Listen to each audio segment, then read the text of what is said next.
Hello and welcome to the video. Everything you're about to see was recorded live on my Twitch, which you can find in the link into the description, and we're going to be deep diving into my two new songs, one called Holo and the other one called Titles Are Hard and So Is Love. They're out now on Spotify, which you can also find in the link in the description. I hope you enjoy. In other words, I'm going to do a Logic session breakdown on both of these songs. We're going to talk about both of them because I have two coming out. They're both cool. I'm very excited to share them. We're going to break down these songs. Sound very good? I think that sounds great. This is an interactive stream.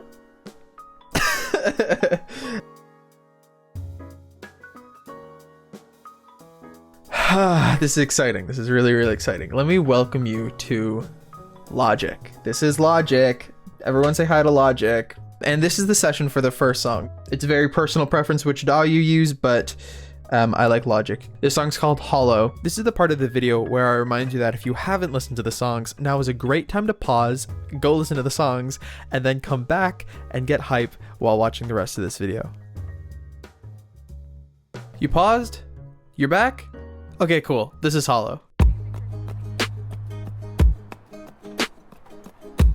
This thing that's being played right here in this rhythm here, that's me playing, I don't know what the fuck this thing's called. Hold on. That's me playing this thing.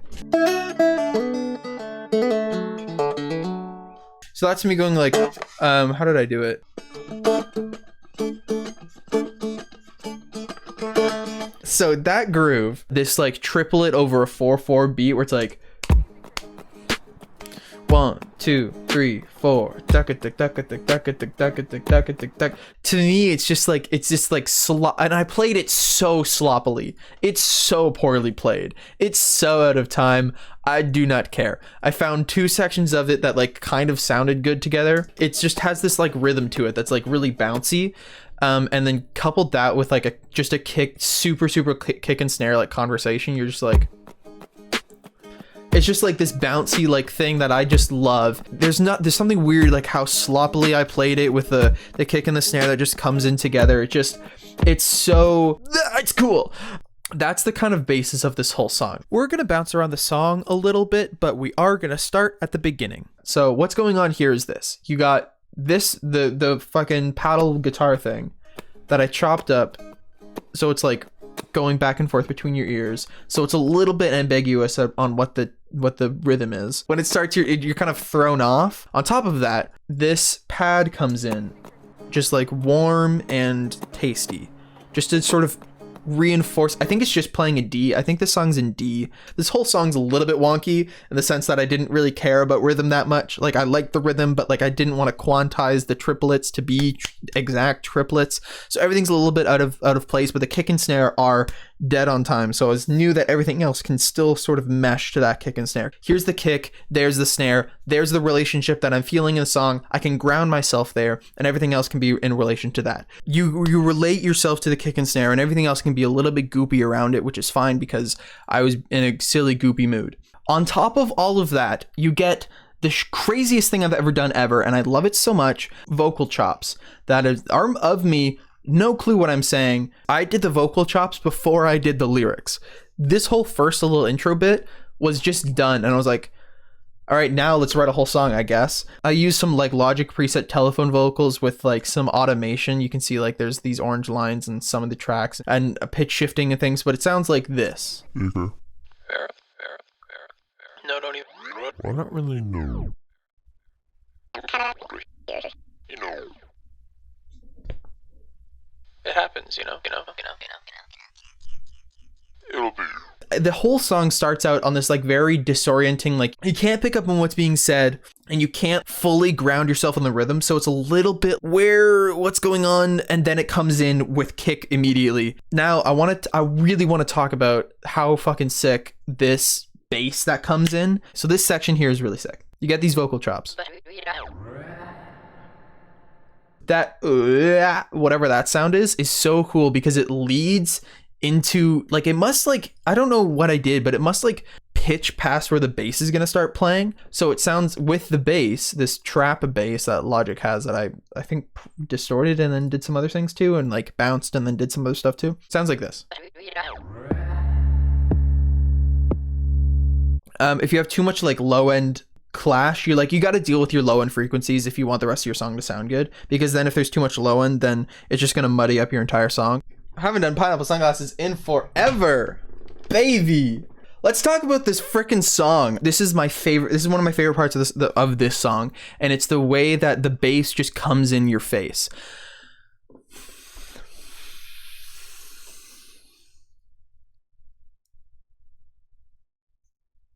I did just say that, didn't I? So the bass just comes in your face and you're like, damn, that's the bass. Listen to this. Listen to this. So it's like, you're like vibing out. It's like kind of just cool. It's like minimal or whatever. And this guitar, it's layered with this guitar that's being like gridded up a lot. It's even cooler than that because it's like, you have this like grit element of the guitar, and the bass is like really low and hitting, and the drums, and it just all like, hello, low end here, what's going on, welcome to the song. This groove plus this bass, and you're just like, oh. And that's the guitar's like slightly out of tune on its strings, so it's like adding like warble effect, and when it's like solid, you're just like, Then you get to this phone element. I forgot that I actually played an acoustic guitar in the song. This part just phones it in. Literally, you turn it into a phone. It's a phone. Except for that guitar. I forgot how warm that guitar sounds. Damn, that guitar sounds great. We got EQ here. This is the rhythm that I really like. The instrument. Call or response. Blue is call, yellow is response. Call. Response. Call. Response. Call. Response. There's not much to talk about in this section. I almost added a guitar. It's just like I wanted it to be different. This is like section B of the song. There's no like chorus of the song. It's not really how I thought of it. Sometimes you don't want to follow the standard pop song structure, and that's totally okay. You have to listen to what the song is requiring and follow that rather than forcing it into a standard structure. Anyway, let's continue. So one of the things actually which is cool is that there's two different styles of bass in this song. I used to have a bass guitar sitting right here. One of the things to do when you want to like write your own music is think about like the elements and what you can do to change them but still make them the same. In this case, the basses, they change from this trap bass, which is super like to this real bass. This is me playing the bass. So you get this like real me playing bass. To elaborate on what I'm talking about here, the bass changes to add a new timbre to the song. Both basses hold the same weight in the context of the song. However, they both have different timbres, which adds an interesting change to the song while still grounding the low frequency. Now we're going to talk about microphones. Fun fact about this, I used two different microphones in the song as well. Microphone one was not this one, it was my old streaming microphone. It was a Samsung CO1 studio condenser, which is right here. I'll show you. This is a great microphone if you're on a budget. But this is my Samsung CO1 studio condenser. I used I think all of my songs so far have been recorded on this microphone. I think it sounds much better on acoustic guitar than my voice personally. I like this one a lot more. This the Rode NT1A. It's a very classic studio microphone for people who have home studios and stuff. But this is also a good option if you want a microphone that's an XLR but is on a budget. I think this one's maybe like $100. I highly recommend this microphone to anyone starting out. So two microphones in the song. The first, the CO1 studio condenser, this stuff here. I'm on the outside. I wanna be let back in while you sat by. That stuff when recorded on that guy. I process it a lot. I don't have to do as much processing on this guy because I just like the way it picks up my voice better. That's all personal preference. I use two microphones in the song because I thought it would be cool to use a more shitty microphone for the "If You Carried My Soul" bit of the lyrics that I wrote. Right here. If you carried my soul, you'd let me down. So this part's coming through this Behringer microphone, Ultra Voice XM1. I'm reading off the freaking microphone. This is what it looks like. It's just this like switchable, dynamic, like it's basically like a crappy ripoff of a SM58. But I wanted it to sound not great for this part because it was like it's almost coming through a phone almost. If you carried my soul. This is the EQ. You get no low end. There's no body to this voice. This is like, if you want to do a phone EQ, that's all you do. Don't go buy a phone plugin. Just fucking EQ your voice like this. and it'll be like, damn, that sounds like it's coming through a phone. Add a freaking guitar amp that sounds like a little bit distorted, then you're good. Like a clean guitar amp and a EQ that looks like this. If you take off the EQ and all of this stuff, this is what it sounds like. You'd let it drown, tattooed my heart. That's what this microphone sounds like raw. So that's me singing like right here. That was the goal. And then I was like, I don't like that, we'll change it. So it adds a guitar amp.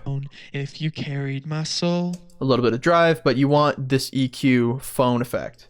You'd let it drown. So that's this microphone. They are processed because I wanted to sound different, but also shitty, and that's what this microphone did. Love it. Also, we have this stuff. So this comes back to the Samson CO1 studio condenser microphone that I have. If you carried my soul. Yeah. Typically what you want to do when you want to double your vocals is you want to re-record the same lines twice. And the reason you do that is because the intricacies and individual frequencies that are different in each of the takes, even the minute details of what I'm saying, will be picked up by the microphone. And those details, while still saying the same lines, will have minute differences that allow them to be distinct from each other. When you pan one left and one right, you'll have a very wide image while both takes being different, but saying the same thing. That's how you get really wide vocals. You have a main take right down the middle, one wide left and one wide right. Then you can also do whatever you want. In this case, I only doubled it once and had them both right down the middle. You can do whatever you want. It's music production. There really are no rules, but some things work well and some things don't. Freeball it. All right, so what I did was Vocals Robot, this guy here. If you carried my soul, you'd let me down. If you carried my soul, you'd let it drown. That is my vocal double taked, but pitched up an octave. So it's incredibly high. Pitch corrected to shit. Look how fast that response time is. It's nothing. It's as fast as it can be. Let me sound like T-Pain. Sorry, I lied. The song is not in D. It's in C sharp. Because my guitar was tuned down half a step. I remember now. Together, it sounds like your vocals have this weird, formant effect and robotic sound. If you carried my soul, you'd let me down. If you carried my soul, you'd let it drown. A lot of this song was me experimenting with processing different things. Oh, I love this call and response guitar. I literally named it call and response guitar because I'm cool. So this is like essence of call and response in music. Listen to this.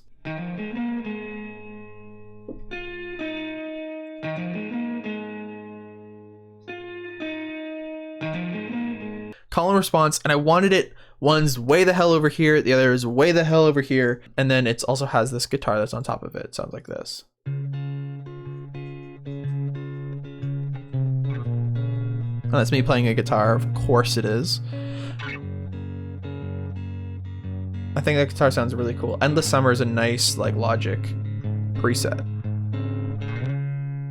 Welcome to Jacob Collier Style. We're going to talk about making pyramids, baby. So Jacob Collier has these things called pyramids. He makes a chord out of notes that are tones or semitones apart or whatever, and pans them so it's do do do do do do do do do do do all around your ears, which is what happens here. If you listen, this is what Jacob I'm imitating Jacob Collier a little bit here.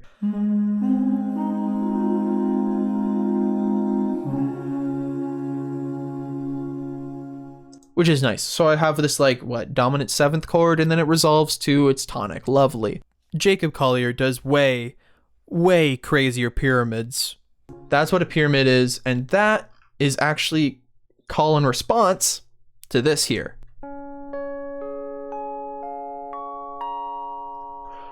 That is call and response there, and then we get back into the groove plus instruments and stuff. That guitar is doing that tape stop effect.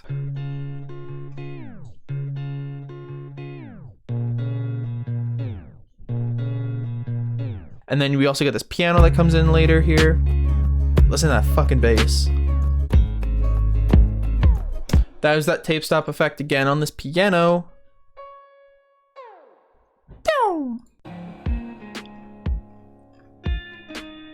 So there's that call and response guitar again that we talked about, as well as piano, which I played. Now we're going to talk about Titles Are Hard and So Is Love. Let's go. screaming and shaking. I'm pissing and shitting on the floor straight up. Okay, so are you ready? This one's not as big, but such is the way. Okay, let's talk about this song, because this song's wild. This song's fucking crazy. You want to know the story behind this song? It's fucking insane.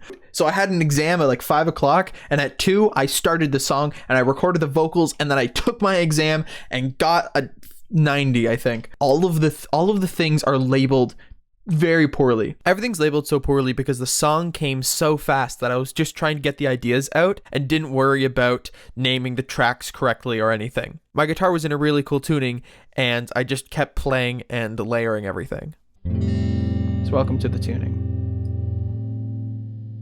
It's the tuning that's the same tuning as the American football song Never Meant. So, but it's just like I had that tuning and I don't know what I was doing with it. Okay, we have this tuning. Fucking, I guess I'm just gonna play. So I played this thing first. This is the first thing I played.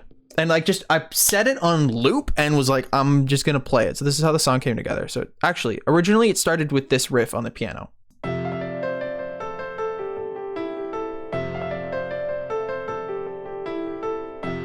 On top of that piano riff, there are a whole bunch of other guitar riffs, which I'll play for you right now.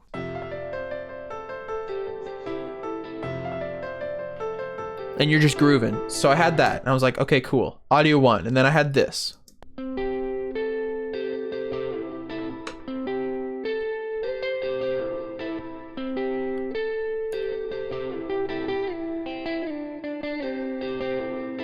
Had that, 1, 2. Now here's 3.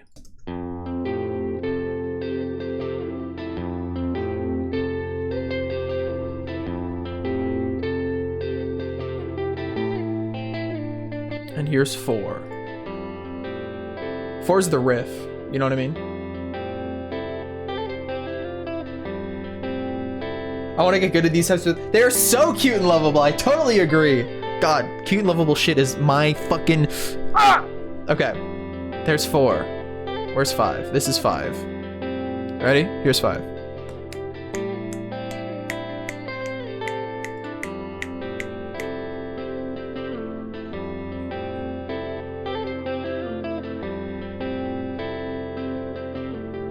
Here I'm 6.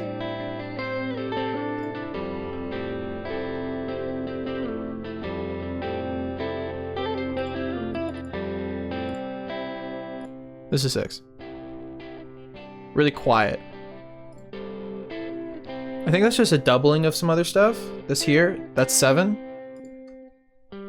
Here's 8. Dirtier.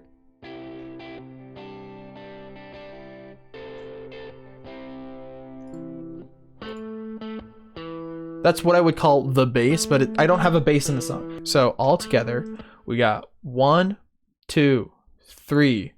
Why are they ordered like this, Ian? No idea. 4, 5, 6, 7, 8. And somehow they sound good all together. Somehow it just works. I'm sure you're able to play what I played, but I don't remember what I played altogether. So altogether, you could probably play what I played on guitar using like 2 guitarists or whatever, or like get the same essence. But I didn't, because I just hit loop record and then like just played shit and then made it sound good. So drums are processed by yours truly, but they're Logic built-in drums. So we got your drum kit main, your standard drum sound. I was like, I want to grid it up. So I sent it to a bus where I compressed it a lot, distorted it. This is what the bus sounds like.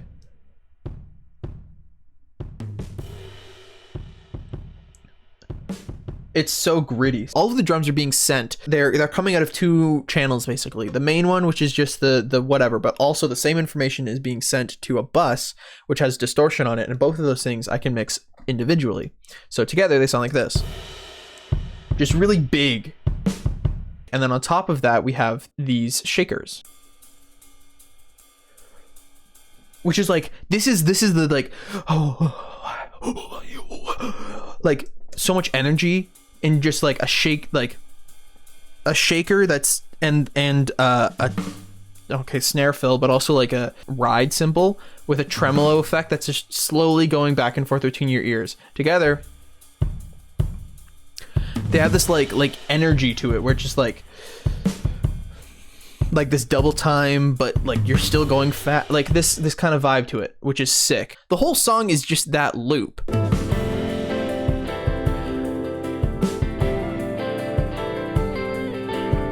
Honestly, I could listen to that loop over and over and over again, but that's not really a song now, is it? So I structured the song so it's like phrases and builds up and comes back down and things like that. Fun things about these vocals. You know how I said all the vocals were recorded on that Samsung CO1 studio condenser microphone? Well, I lied. All songs I've released so far have been on that microphone, which is true. All of that is true except for this song. Once it's released, it won't be true because so I have a Mac and that's what I stream on. And because Discord doesn't like my interface, I have this microphone here, which is like an $80 UHRU microphone that you USB plugs right into your computer. It's one of those like ads that you see on Amazon where it's like a podcast microphone get started kit. That's what that microphone is, straight up. That microphone was the only microphone I had plugged in at the moment before I was going to do this exam, because it was an online exam because I wrote the song during COVID. So it was online and I had that microphone. That microphone is my Discord microphone. If you ever go to like Kiki or Cryptids or like anyone else's stream that I'm on and I'm on Discord, that's a microphone I'm talking through because Discord doesn't like Focusrite interfaces for some reason. I don't know. But just to make it easier, I have a second microphone that I can mute and unmute through Discord. Love it. List it, Vancouver. That was the only microphone plugged in. So I was like, fuck it. We're going to use that microphone. And honestly, with my processing, it doesn't sound that bad. This is what the microphone sounds raw. This is raw dog microphone. I have no plans. The world keeps spinning, falling out of my hands. That's raw dog microphone. So we EQ it because of course you do. Have a little divot at 500 because I heard a lot of 500 and I don't like it. A compressor. I have no plan. So that gives it some. And then we have I like this one sometimes depending on the vocals. This is a good Platinum Digital default one. I don't remember what it's modeled after, but it's nice. I have no time. That's also taken off a little bit more, but it's giving it a little bit more too. And then we get Tube EQ1. I have no to give a high boost.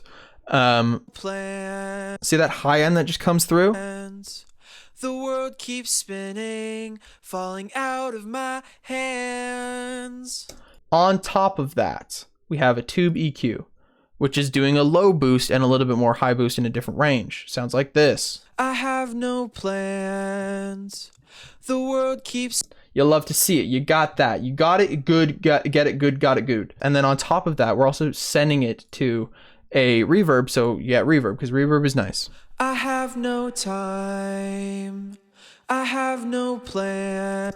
And that's vocal processing for you in 20 seconds or less. I think it's really important to use what you have to make music.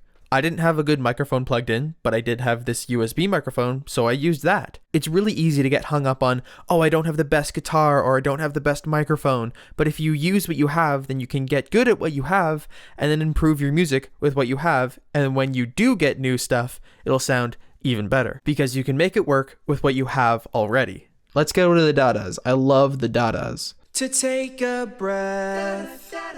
I love those dadas. Dude, dadas are so nice. Get you some dadas. This whole song is just like, the reason everything's out of place is because I wasn't thinking about the name of the track. I was thinking about more of what the track held in the loop.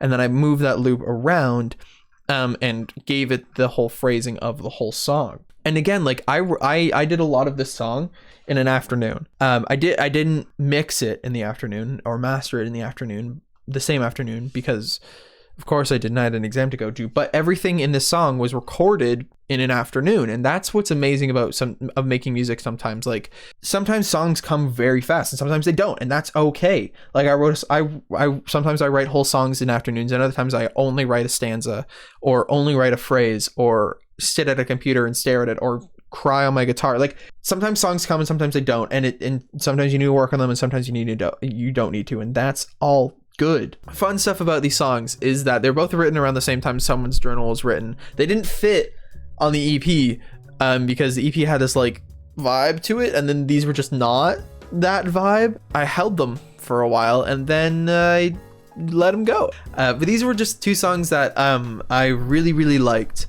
and wanted to share. I'm super excited about those songs coming out. I can't wait to share more. I really like sharing music, especially music that I make. I think it's I think it's so much fun. And I'm really glad that you are responding the way that you are. I think it's sick. I'm so excited about it. So, yeah. So, fucking, yeah. Thank you all for being here. It's because of you I can do what I like to do, and this is what I like to do. So thank you. Follow Discord for like updates too, because I think Discord knew about the pre-save before I posted it on my social medias. So if you want to know more about like music and stuff and things that go on, Discord is the place to be. Bye.